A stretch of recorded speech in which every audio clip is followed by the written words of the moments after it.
क्या है 33 करोड़ देवी देवताओं का रहस्य? क्या सच में 33 करोड़ देवी देवता है? क्या है इनके पीछे का असली रहस्य? चलो जानते हैं। सबसे पहले आपके सबसे पहले आपके लिए एक सवाल है। क्या आप इस क्रम को मानते हैं? जो क्रम जड़ से शुरू होता है। जड़, वृक्ष, प्राणी, मानव, भीतर, देवी देवता, भगवान और ईश्वर। सबसे बड़ा ईश्वर परमेश्वर या परमात्मा होता है।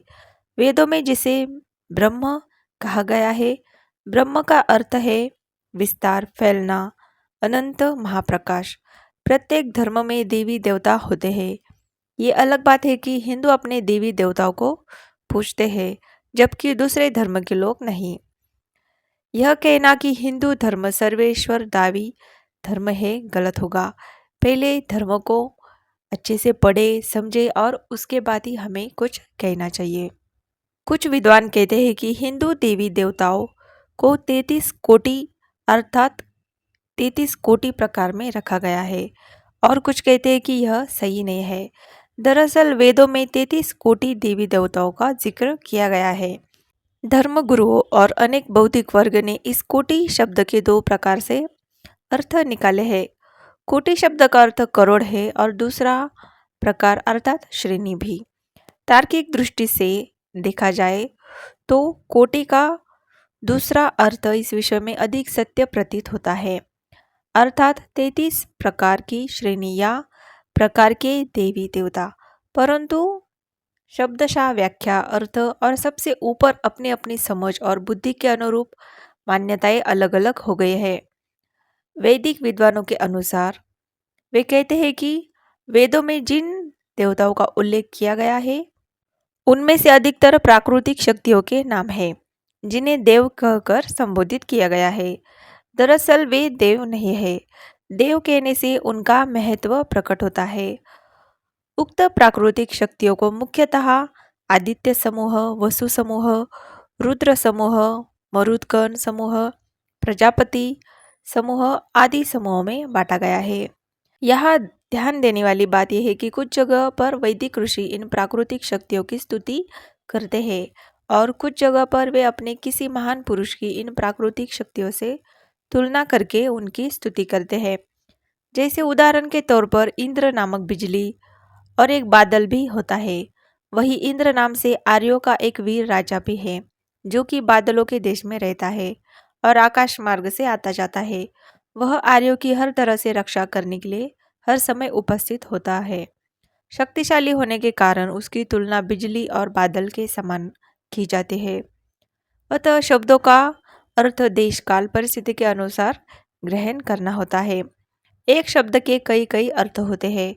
वैदिक विद्वानों के अनुसार 33 प्रकार के अव्यय या पदार्थ होते हैं जिन्हें देवों की संज्ञा दी गई है। ये 33 प्रकार इस अनुसार है।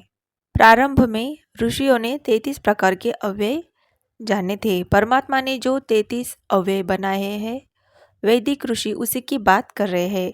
उक्त 33 अव्ययों से ही प्रकृति और जीवन का संचालन होता है।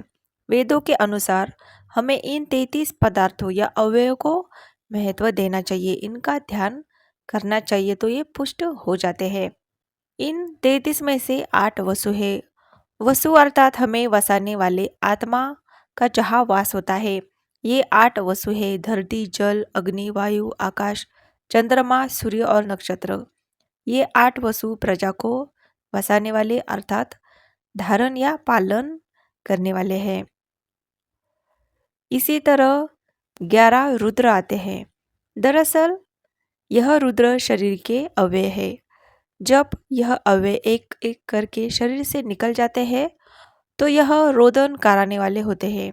अर्थात जब मनुष्य मर जाता है तो उसके भीतर के ये सभी 11 रुद्र निकल जाते हैं, जिनके निकलने के बाद उसे मृत मान लिया जाता है। तब उसके सगे संबंधी उसके समक्ष रोते हैं। शरीर से निकलने वाले इन रुद्रों के नाम है प्राण, अपान, व्यान, समान, उदान, नाग, कुर्म, किरकल, देवदत्त और धनंजय। प्रथम 5 प्राण और दूसरे 5 उपप्राण है। अंत में 11वां जीवात्मा है। ये 11 जब शरीर से निकल जाते हैं तो सगे संबंधी रोने लगते हैं। मतलब इंसान को मृत घोषित किया जाता है, इसीलिए इन्हें कहते हैं रुद्र। रुद्र अर्थात रुलाने वाला। 8 वसु और 11 रुद्र मिलकर हो गए 19 और 12 आदित्य होते हैं। आदित्य सूर्य को कहते हैं। भारतीय कैलेंडर सूर्य पर ही आधारित है। समय के 12 माह को 12 आदित्य कहते हैं। इन्हें आदित्य इसलिए कहते हैं कि क्योंकि यह हमारी आयु को हरते हैं। जैसे जैसे समय बढ़ता जाता है हमारी आयु घटती जाती है। ये 12 आदित्य 12 माह के नाम है। सूर्य की 12 राशियों को भी इन्हीं श्रेणी में रखा गया है। 8 वसु 11 रुद्र और 12 आदित्य को मिलाकर हुए 31 और जो 32वां है वो है इंद्र। इंद्र का अर्थ बिजली या ऊर्जा। 33वां है यज। यज अर्थात प्रजापति, जिससे वायु, दृष्टि, जल और शिल्प शास्त्र हमारा उन्नत होता है। औषधियाँ पैदा होती है। ये 33 कोटि अर्थात 33 प्रकार के अव्यय है जिन्हें देव कहा गया है। देव का अर्थ होता है दिव्य गुणों से युक्त। हमें ईश्वर ने जिस रूप में ये 33 पदार्थ दिए हैं उसी रूप में उन्हें शुद्ध, निर्मल और पवित्र बनाए रखना चाहिए। पहले तो कोटि शब्दों को समझे। कोटि का अर्थ प्रकार लेने से कोई भी व्यक्ति 33 देवता नहीं गिन पाएगा। कारण स्पष्ट है कि कोटि यानी एक प्रकार की श्रेणी है। अब यदि हम कहें कि आदित्य एक श्रेणी यानी प्रकार यानी कोटि है तो यह कह सकते हैं कि आदित्य की कोटि में 12 देवता आते हैं जिनके नाम अमुक अमुक है। लेकिन आप ये कहें कि सभी 12 अलग अलग कोटि है तो जरा हमें बताएं कि पर्जन्य, इंद्र और त्वष्टा की कोटि में कितने सदस्य हैं। ऐसी गणना ही व्यर्थ है, क्योंकि यदि कोटि कोई हो सकता है तो वह है आदित्य। आदित्य की कोटि में 12 सदस्य, वसु की कोटि या प्रकार में 8 सदस्य, रुद्र की कोटि में 11 सदस्य, अन्य तो कोटि इंद्र और यज। इस तरह देखा जाए तो कुल 5 कोटि ही हुई। तब 33 कोटि कहने का क्या तात्पर्य है? उन्हें कैसे ज्ञात कि यहाँ कोटि का अर्थ प्रकार ही होगा, खरोड़ नहीं। प्रत्यक्ष है कि देवता एक स्थिति है, योनि है। जैसे मनुष्य आदि एक स्थिति है, योनि है।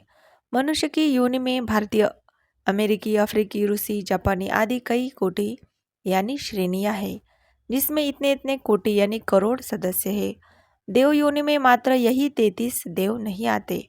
इनके अलावा मणिभद्र आदि अनेक यक्ष, चित्ररथ, तुम्बुरु आदि गंधर्व, उर्वशी, रंभा आदि अप्सराएं, अर्यमा आदि पितृगण, वशिष्ठ आदि सप्तर्षि, दक्ष, कश्यप आदि प्रजापति, वासुकी आदि नाग, इस प्रकार के भी कई जातियां देवों में होती है, जिनमें से 2-3 हजार के नाम तो प्रत्यक्ष अंगुली पर गिनाए जा सकते हैं। प्रमुख देवताओं के अलावा भी अन्य कई देवदूत हैं जिनके अलग अलग कार्य है, जो मानव जीवन को किसी न किसी रूप में प्रभावित करते हैं। इनमें से कई ऐसे देवता हैं जो आधे पशु और आधे मानव रूप में हैं, आधे सर्प और आधे मानव रूप में हैं। माना जाता है कि सभी देवी और देवता धरती पर अपनी शक्ति से कहीं भी आ जा कर सकते हैं। यही भी मान्यता है कि संभवतः मानवों ने इन्हें प्रत्यक्ष रूप से देखा है और उन्हें देखकर ही इनके बारे में लिखा है। अज एक बात और अहिर्त बुंध्यो दोनों आधे पशु और आधे मानव रूप है। मरुतों की माता की चितकबरी गाय है। एक इंद्र की ऋषभ बैल के समान था। 33 करोड़ देवी देवताओं के संबंधी पौराणिक मत यह है कि निश्चित ही प्राकृतिक शक्तियों के कई प्रकार हो सकते हैं, लेकिन हमें यह नहीं भूलना चाहिए कि इन प्राकृतिक शक्तियों के नाम हमारे देवताओं के नाम पर ही रखे गए हैं। जैसे चंद्र नामक एक देव, चंद्र नाम का एक ग्रह भी है। इस ग्रह का नामकरण चंद्र नामक देव के नाम पर ही रखा गया है। इस तरह के देवों का उनके नाम के ग्रहों पर आधिपत्य रहा है। इसी तरह है ये प्रमुख 33 देवता। 12 आदित्य, अंशुमन, आर्यमन, इंद्र, त्वष्टा, धातु, पर्जन्य, पूषा, भग, मित्र, वरुण, विवस्वान और विष्णु। 8 वसु कौन से है? आप, ध्रुव, सोम, धर, अनिल, अनल, प्रत्युष और प्रभास। 11 रुद्र है, शंभु, पिनाकी, गिरीश, स्थानु, भर्ग, भव, सदाशिव, शिव, हर, शर्व और कपाली। अश्विनी कुमार है 2, नासत्य और दस्र। कुछ विद्वान इंद्र और प्रजापति की जगह 2 अश्विनी कुमारों को रखते हैं। प्रजापति ही ब्रह्मा है। अब कुल हो गए हैं 33। इन सभी जानकारी से हमें यह निष्कर्ष मिलता है कि वेदों के कोटि शब्दों को अधिकतर लोगों ने करोड़ समझा है और यह मान लिया गया है कि 33 करोड़ देवता हैं। लेकिन यह सच नहीं है। यह भी सच नहीं है कि देवता 33 प्रकार के होते हैं। पदार्थ अलग होते हैं और देवी या देवता अलग होते हैं। यह सही है कि देवी और देवता 33 करोड़ नहीं होते हैं, लेकिन 33 भी नहीं। देवी और देवताओं की संख्या करोड़ों में तो नहीं, लेकिन हजारों में जरूर है और सभी का कार्य नियुक्त है। तो यह है 33 करोड़ देवी देवताओं का संपूर्ण रहस्य। वीडियो अच्छा लगे तो एक लाइक कीजिए, शेयर कीजिए, कमेंट कीजिए और ऐसे ही आध्यात्मिक बातों से जुड़ी हुई वीडियोस के लिए प्लीज़ चैनल को सब्सक्राइब जरूर कीजिए।